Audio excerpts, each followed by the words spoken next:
Новата влада уште од првиот ден ќе биде соочена со жесток притисок да прифати промена на името, но ако тоа го прифати ќе биде погубно за Македонија и за македонскиот народ, предупредува поранешниот амбасадор Ристо Никовски. Тој истакнува дека изјавата на посредникот на Обединетите нации во спорот за името Метју Нимиц, дека решавањето на овој проблем треба да биде високо на агендата на новата македонска влада и да започнат сериозни разговори за проблемот кој постои меѓу Скопје и Атина, е само уште една потврда дека сето она што ни се случува изминатите години има една единствена цел – да се промени името на државата за да може да влеземе во НАТО и да се затвори просторот за Русија.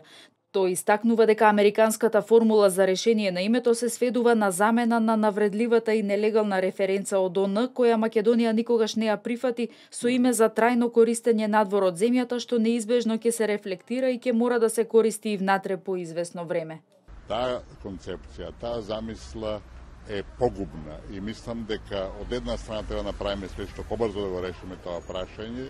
Има решенија, има начини, има патишта, али во никој случај не со американската формула. Може би е добра, позитивна страна што Грција не се сложува, не ја прифаќа, таа инсистира на ерга омнес, и иако тоа може да биде и одедена тактика, бидејќи и американската формула води во ерга омнес, ние ќе мораме се прекрстиме да менуваме устав и дома и слично, меѓутоа тоа е сепак една позиција нивна која е длабоко закопана кај нив и тие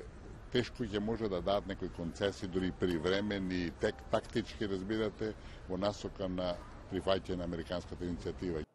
Никовски вели дека нема никаков сомнеш, како што брифираат и некои дипломати, дека веќе се воспоставуваат нови контакти со Атина кои треба да издействуваат решавање на долгогодишниот спор со цел брз влез на Македонија најпрво во НАТО, а потоа и во ЕУ. Факт е, вели Никовски, дека првпат во овие 25 години сега и Атина е под притисок од меѓународната заедница, но притисокот врз нас ќе биде пожесток од било кога.